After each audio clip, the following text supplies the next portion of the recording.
अस्सलाम वालेकुम। उम्मीद करता हूँ आप खैरियत से होंगे। आज हम देखते हैं कि मेल मर्ज क्या होता है।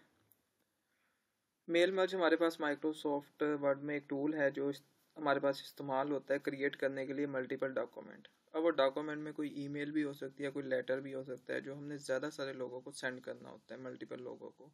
इन्फॉर्मेशन सेम होती है, लेकिन जो हमारे पास भेजने वाले लोग होते हैं जिनको हमने वो डॉक्यूमेंट सेंड करना है, वो डिफरेंट हो सकते हैं। मिसाल के तौर पे कोई आपके कोलीग्स हो सकते हैं, या अगर आप टीचर हैं तो एक क्लास में अगर आपने एक डॉक्यूमेंट सेंड करना है लेकिन उसकी इन्फॉर्मेशन सबकी डिफरेंट है, तो उसके लिए आप मेल मर्ज इस्तेमाल कर सकते हैं। इसका पर्पस जैसे मैंने अभी आपको बताया कि जब आपने एक डॉक्यूमेंट मल्टीपल लोगों को सेंड करना होता है तो बजाय इसके कि आप मैनुअली करें, तो आप मेल मर्ज के थ्रू डॉक्यूमेंट सेंड कर सकते हैं। यानी कि आपका काफ़ी ज़्यादा टाइम बच जाता है और आप इसके थ्रू ऑटोमेशन के थ्रू आप मल्टीपल लोगों को सेम डॉक्यूमेंट सेंड कर सकते हैं। नेक्स्ट हमारे पास हम देखते हैं कि इसकी एप्लीकेशन क्या है, यानी कि ना ये कहाँ कहाँ इस्तेमाल हो सकता है। जब आपने सेंड करना होता है लेटर या कोई भी ईमेल वगैरह सेंड करनी होती है, इसके अलावा आपने कोई रिपोर्ट वगैरह सेंड करनी होती है, तो वहाँ पर आप ये इस्तेमाल कर सकते हैं। तो अब हम चलते हैं स्क्रीन की तरफ। मेल मर्ज के लिए आपको दो चीज़ें चाहिए होती हैं। एक तो आपका एमएस वर्ड में वो डॉक्यूमेंट जो आपने सेंड करना है, वो कोई भी लेटर हो सकता है, कोई ईमेल हो सकती है।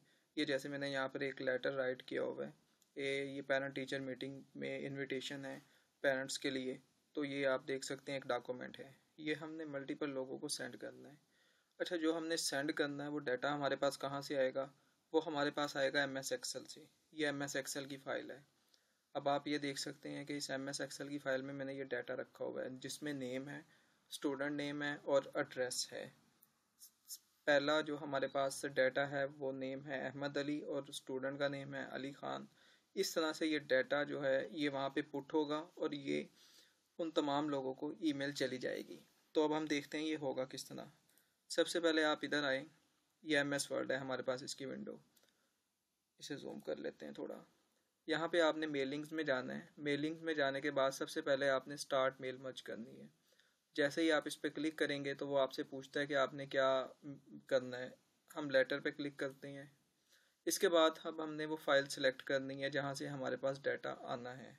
वो हमारे पास कौन सी फ़ाइल है? वो हमारे पास एम एस एक्सेल की फ़ाइल है। साथ ही आपके पास ये ऑप्शन सिलेक्ट रेसिपिएंट, आपने इस पर क्लिक करना है। आप करेंगे यूज़ एन एग्जिस्टिंग लिस्ट। जैसे ही आप इस पर क्लिक करेंगे ये आपको वहाँ पर ले जाएगा जहाँ पे का डाटा पड़ा है। ये मेरे पास ये मेल मर्ज का फोल्डर है, यहाँ पे मेल मर्ज की ये फाइल है। इसको सिलेक्ट किया, सिलेक्ट करने के बाद आपने ओपन पे क्लिक करना है। जैसे ही आप ओपन पे क्लिक करेंगे उसके अंदर जो भी शीट्स होंगी वो यहाँ पर आपको शो हो जाएंगी। इस वक्त मेरे पास एक ही शीट है, मैंने इस पर क्लिक किया और ओके कर दिया।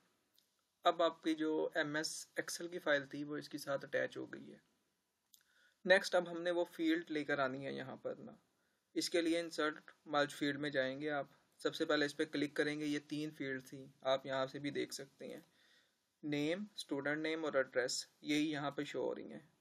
नेम, स्टूडेंट नेम और एड्रेस। सबसे पहले हम यहाँ पर नेम लेकर आते हैं पर्सन का।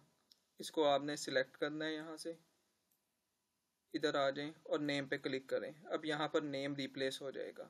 इसके बाद फादर ऑफ, यानी कि वो किस बच्चे का फादर है, स्टूडेंट का नेम इधर लाना है। आप इसको सिलेक्ट कर दें और यहाँ पर इसी तरह से जाकर हम स्टूडेंट नेम सेलेक्ट करेंगे। इधर एड्रेस है, इधर आप एड्रेस कर सकते हैं। यहाँ गए, इस पर क्लिक किया और यहाँ से एड्रेस को सिलेक्ट कर लिया। नेक्स्ट हमारे पास है डेयर पेरेंट्स, यानी कि फादर का नाम, बच्चे के जो भी पेरेंट्स हैं वो हम यहाँ से नेम ले लेते हैं। जो जो फील्ड्स अब हमने यहाँ पे रिप्लेस करनी थी वो अब हमने कर दी हैं। नेक्स्ट अब हम जाएंगे लेटर प्रिंट करवाने की तरफ कि इनके लेटर भी प्रिंट हो जाएं। यहाँ पे हमारे पास है फिनिश एंड मर्ज। जब आप इस पर क्लिक करते हैं, जैसे क्लिक करेंगे यहाँ पर है एडिट इंडिविजुअल डॉक्यूमेंट्स, आपने इस पर क्लिक करना है और यहाँ से आपने ऑल को क्लिक करके, ऑल ही है बाय डिफ़ॉल्ट, आपने इसी को रहने देना है, ओके कर देना है। जैसे ही आपने ओके किया तो आप यहाँ देख सकते हैं हमारे पास 5 लोगों का डाटा था और यहाँ पे 5 ही जो हमारे पास हैं वो रिकॉर्ड प्रिंट हो गए हैं। सबसे पहला जो हमारे पास था अहमद अली, अली ख़ान, ये एड्रेस है और ये आप कह लेंगे डियर पेरेंट जो भी थे हमारे, उनका लेटर प्रिंट हो गया है, फर्स्ट, इसी तरह सेकंड, थर्ड, फोर्थ और ये 5। और हमारे पास आप देख सकते हैं MS एक्सेल की जो फाइल थी उसमें 5 ही लोगों को डाटा था। तो अब आप कितनी आसानी के साथ एक ही लेटर मल्टीपल लोगों को सेंड कर सकते हैं। सिर्फ आपने उनकी लिस्ट बनानी है यहाँ पर MS एक्सेल के अंदर। जब आपके पास एक बार डाटा आ जाएगा, इसके बाद आपने इसको मर्ज करना है MS वर्ड में जाकर, और उसके बाद आपने लेटर प्रिंट करने हैं और ये आपके लेटर प्रिंट हो जाएंगे। उम्मीद करता हूँ आपको समझ आ गई होगी। अगर फिर भी कोई आपका क्वेश्चन है तो आप मुझसे पूछ सकते हैं। आपका बहुत बहुत शुक्रिया।